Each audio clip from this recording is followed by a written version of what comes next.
J'avais, il y a déjà une vingtaine d'années, écrit un livre qui s'appelait Le contrat naturel, où j'avais dit que les solutions concernant les problèmes de l'environnement étaient surtout des solutions de droit. Et dans un second livre que j'avais présenté l'année dernière ici même avec Charles, qui s'appelait Le malpropre, j'avais dit que la question de droit était une question du droit de propriété. Et que polluer, ça posait la question du droit de propriété.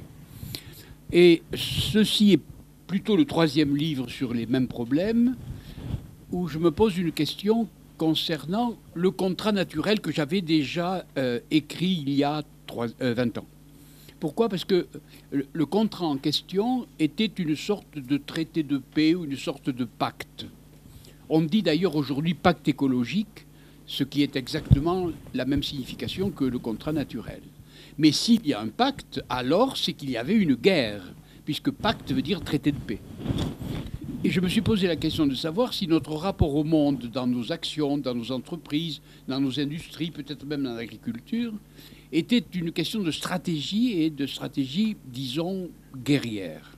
Jusqu'à maintenant, je ne vous ai parlé que de questions concernant l'environnement.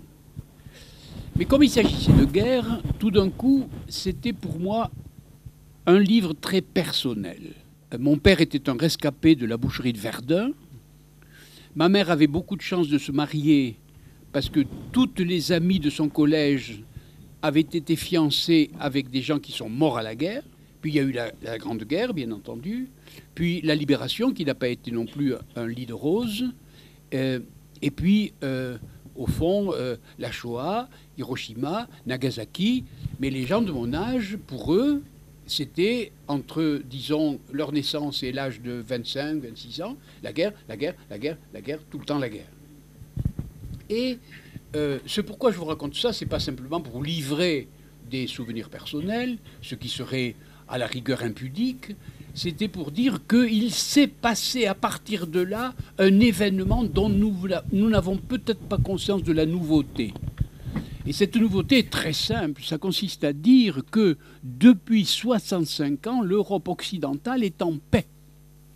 Et que par conséquent, la plupart d'entre vous, plus jeunes que moi, la plupart de mes étudiants, la plupart de mes collègues, mes enfants même, mes petits-enfants évidemment, ont joui d'une période où la guerre n'était pas du tout sur leur sol. Et cela fait curieusement une coupure étrange entre les gens qui ont connu la guerre et les gens qui n'ont connu que la paix. Et j'ai une question à vous poser, à vous qui n'avez pas connu la guerre. Est-ce que le matin, en vous levant, en allant au petit déjeuner, à votre travail, au bureau, en traversant la rue du Siam, est-ce que vous avez souvent posé la question « Ah, je vis en paix ». Vous n'avez jamais posé cette question. Pourquoi ? Parce que la paix, c'est l'oubli de la paix. Deuxièmement, avez-vous conscience également que les gens qui nous gouvernent aujourd'hui, qu'il s'agisse de Bush ou d'Obama aux États-Unis, de Tony Blair en Angleterre, d'Angela Merkel en Allemagne ou de notre président actuel, avez-vous conscience que ce sont des gens qui n'ont jamais connu la guerre ? Nous sommes gouvernés par des gens qui n'ont jamais connu la guerre. Ce n'est jamais arrivé dans l'histoire occidentale depuis des centaines et des centaines d'années. Et donc j'ai été amené à réfléchir sur ce que c'était que la guerre, comment on pouvait la définir, etc. Et j'ai de nouveau retrouvé les problèmes de droit dont je parlais tout à l'heure à propos du contrat naturel, à propos du malpropre, etc. Et retrouvant les problèmes de droit, j'ai été forcé de définir la guerre comme une institution de droit. Et c'est une institution de droit tout simplement parce que, à la fin de la guerre, c'est sanctionné par une signature d'armistice et un traité de paix, qui sont évidemment de type juridique. Donc on définit la guerre tout simplement comme une institution de droit. Et s'il n'y a pas de droit, ça s'appelle le terrorisme. Le terrorisme est effectivement le même type de violence, mais sans droit. Du coup, le droit limite les effets de la violence. Et la plupart des guerres qu'on appelle guerres dans les médias aujourd'hui ne sont pas des guerres parce qu'il n'y a pas précisément l'encadrement par le droit. L'encadrement par un droit international ou un droit plus ou moins écrit ou décidé comme tel. Et j'ai analysé à ce propos des textes qui sont à la fois dans la Bible mais aussi dans d'autres cultures que la nôtre, où le problème de la montée de la violence arrive à son maximum tel que ça éradique l'espèce humaine. Mais le vrai sujet, c'était celui que j'annonçais en commençant, c'est précisément le fait que nous sommes en guerre contre le monde. Et c'est là que je retrouve les problèmes, évidemment, de pollution, les problèmes d'environnement, les problèmes que vous connaissez tous, réchauffement de la planète, etc. On s'aperçoit que même le concept de guerre est en train de changer fondamentalement. Et qu'aujourd'hui, il faudrait imaginer quel serait le droit, et nous y sommes. Je reprends les résultats qui m'avaient amené à parler de la guerre au sens classique entre les hommes, de reprendre ces questions de droit et de les réappliquer dans la nouvelle stratégie ou la nouvelle guerre. Vous voyez ? Quel est le droit qui serait là pour qu'on puisse faire la paix avec les nouveaux adversaires, avec la nouvelle guerre ? Souvenez-vous, il y a quelques dizaines d'années, non pas tant que ça, à peine 20-25 ans, nous avons vu pour la première fois sur nos écrans une image parfaite de notre Terre, de notre planète. On ne l'avait pas vu avant. Maintenant, nous le voyons. Nous voyons que c'est un bateau fini et qu'on ne pourra jamais le quitter. Alors on peut filer la métaphore et dire, mais voyons, nous assistons aujourd'hui à des guerres tribales, communautaires, internationales, tout ce que vous voudrez. Ça veut dire que les marins de bâbord sont contre les marins de tribord, que les marins de la proue sont contre les marins de l'arrière, ou que les marins de la passerelle sont contre les marins des machines. Oui, mais tout d'un coup, il y a une voie d'eau dans le bateau. Mais s'il y a une voie d'eau dans le bateau, que va-t-il se passer? Est-ce que nous allons continuer à faire la guerre ensemble? Est-ce qu'il n'est pas nécessaire tout d'un coup de cesser nos conflits intérieurs pour nous retourner et réparer la voie d'eau en question?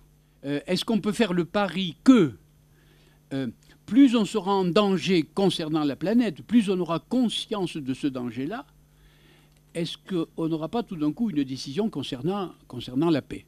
Je commence mon livre par une petite histoire comme ça qui se passe dans un bistrot que j'appelle l'Ancre de Miséricorde en souvenir de la rue de Siam.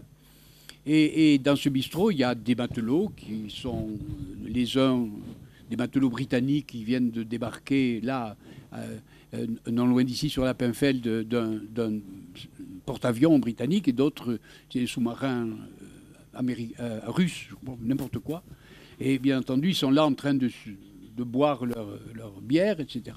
Et le premier commence à caresser de trop près le pompon du second, il commence à se donner quelques gifles, etc. La bagarre commence, et je raconte dans le livre que moi présent, mais c'est parfaitement imaginaire, que moi présent, j'ai pris avec une caméra la scène qui se passe dans le bistrot, c'est-à-dire la croissance de la violence, où deux se battent, puis 3, puis 5, puis 10, puis 20, puis tout le monde.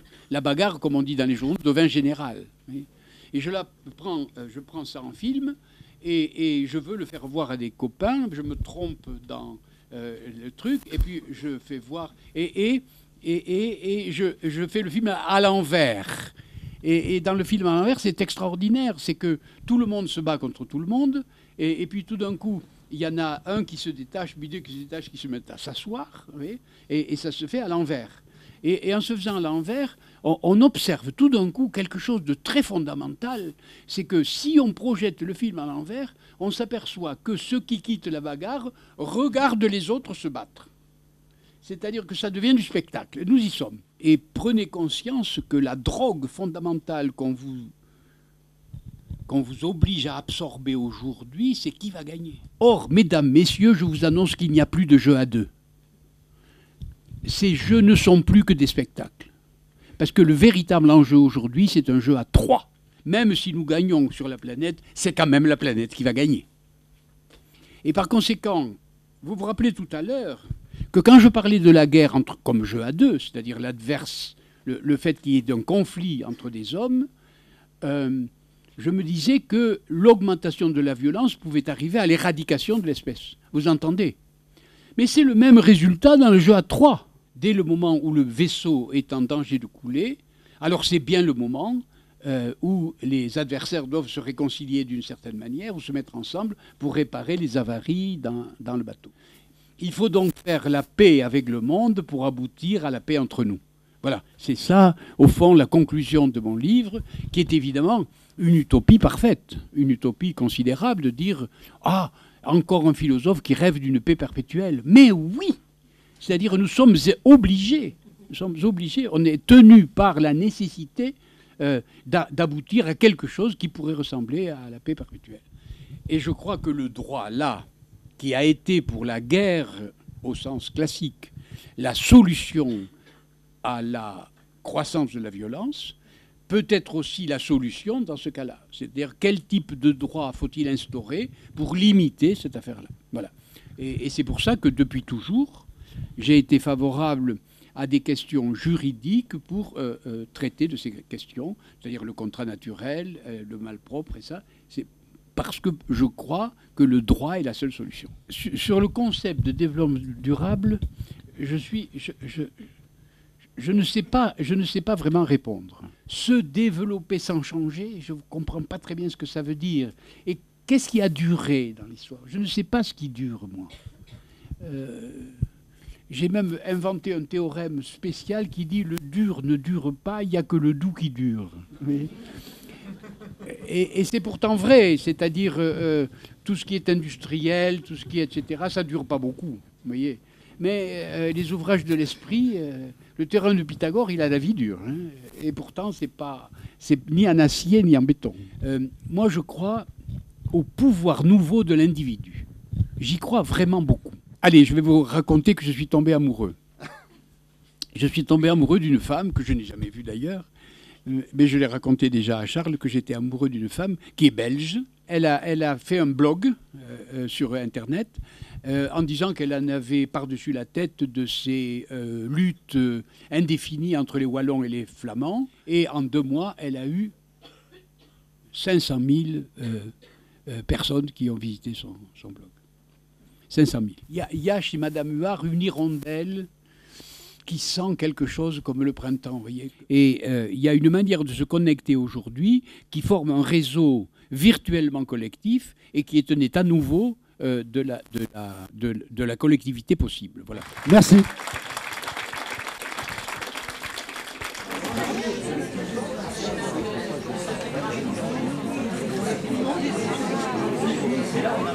Oui.